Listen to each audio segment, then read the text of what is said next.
நம சிவாய. அனைவருக்கும் வணக்கம். சிவயோக மையத்தில் நாம இந்த பதிவுல விடாது துரத்திய பாவத்தை பற்றிய பார்க்க இருக்கோம். ஒரு வசதி வாய்ப்பான குடும்ப வாழ்க்கை, கணவன் மனைவி ஒரு மகன் அப்படின்னு வாழ்ந்துட்டு வராங்க. சொந்த வீடு வாசல் பிசினஸ் அப்படின்னு அவங்க வாழ்க்கைய நடத்திக்கிட்டு இருக்காங்க. திடீர்னு அந்த குடும்பத்துல தொழில் நஷ்டம் ஏற்படுது. சிறிது நாட்கள்லேயே அந்த பையன், அதாவது அவங்களுடைய மகன், ஒரு விபத்துல இறந்து போறாரு. இதனால அந்த பையனுடைய தந்தை, அதாவது அந்த தொழில் செய்து கொண்டிருந்த அந்த நபர் மனநல பாதிக்கப்படுறாரு. உடல்நிலையும் பாதிக்கப்பட்டு மனநிலையும் பாதிக்கப்படுறாரு.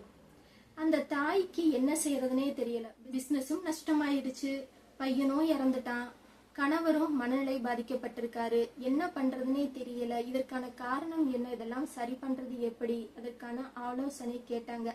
இதற்கான காரணம் என்ன அப்படின்னு நம்ம பார்க்கும் பொழுது, அவங்க 2 பேர் மீதுமே அளவுக்கு அதிகமான பாவ சுமைகள் இருக்கு. கர்ம வினை அளவுக்கு அதிகமா அவங்க 2 பேரும் சேர்த்து வச்சிருக்காங்க. கொஞ்சம் நெஞ்சம் இல்ல, அளவுக்கு அதிகமான பாவங்கள் அவங்க மேல இருக்கு.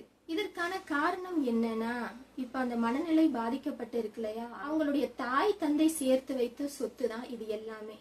இந்த சொத்தை வயதான காலத்துல அவங்களுடைய 4 பிள்ளைகள், அதாவது 3 பெண் குழந்தைகளும் ஒரு ஆண் குழந்தையும் அவங்களுக்கு, இந்த 4 பேருக்கும் பிரித்து வைக்கலாம் அப்படின்னு அவங்க நினைச்சிருக்காங்க.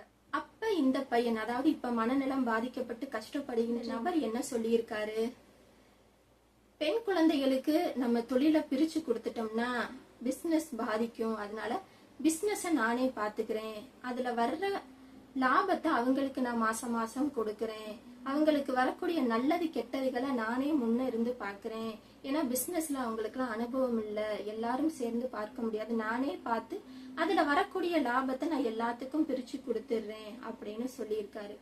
அந்த சகோதரிகளும் சரி அண்ணன் தானே அப்படின்னு ஒத்துக்கிட்டாங்க. அதனால எல்லா பிசினஸ் சம்பந்தப்பட்ட சொத்துக்கள் எல்லாமே அவங்க அண்ணன் பெயர்ல எழுதி வைக்க சம்மதிக்கிறாங்க.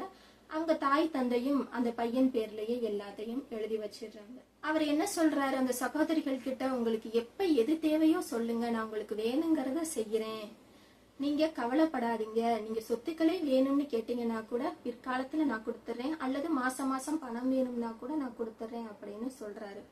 அதற்கு ஒத்துக்கொண்ட சகோதரிகள், அவங்களுக்கும் அவ்வளவு விவரம் தெரியாது தொழில்களை பற்றி, அதனால அண்ணன் சொன்னா சரியாதான் இருக்கும் அப்படின்னு அவங்களும் சரின்னு ஒத்துக்கிறாங்க. சில நாட்கள்லயே அவங்க தாய் தந்தை இருவரும் இயற்கை எய்திடுறாங்க. தாய் தந்தை இருக்கிற வரைக்கும் மாதம் மாதம் அவங்களுக்கு பணம் கொடுத்துக்கிட்டு இருந்தவரு, தாய் தந்தை இறப்பிற்கு பிறகு சகோதரிகளுக்கு அந்த பிசினஸ்ல இருந்து வரக்கூடிய பணத்தை அவரு தர நிறுத்திட்டாரு. ஏன்னா தொழில் நஷ்டத்துல நடக்குது, எனக்கு லாபம் வரல அப்படின்னு இவர் தனிப்பட்ட முறையில அதற்கான பணத்தை சேர்த்து வைக்க ஆரம்பிச்சிட்டாரு.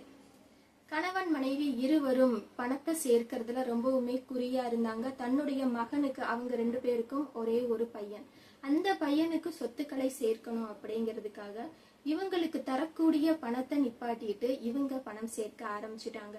அந்த 3 சகோதரிகளும் அளவுக்கு அதிகமான கஷ்டத்துல இருந்தாங்க. ஒருத்தருக்கு மருத்துவ தேவை ஏற்பட்டுச்சு, ஒருவருடைய குழந்தைக்கு கல்வி செலவுக்கு பணம் தேவைப்பட்டுச்சு. இப்படி அத்தியாவசியமான தேவைக்கு கேட்டா கூட அவங்க பணம் இல்லவே இல்லை, நஷ்டத்துல இருக்கு அப்படின்னு சொல்லிக்கிட்டே இருந்தாங்க.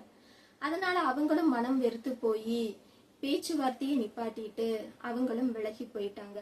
சிறிது நாட்கள்லேயே தொழில் உண்மையிலேயே நஷ்டம் அடைஞ்சு கடன் பிரச்சனை அளவுக்கு அதிகமாக ஆயிருச்சு. தொழில் நஷ்டம் அடைஞ்சிருச்சு அப்படின்னு கவலையில இருந்த நேரத்துல அவருடைய ஒரே ஒரு மகன், யாருக்காக அவர் இவ்வளவு சொத்துக்கள் சேர்த்து வைத்தாரோ அந்த ஒரே ஒரு மகன் விபத்துல உயிரிழந்துட்டாரு.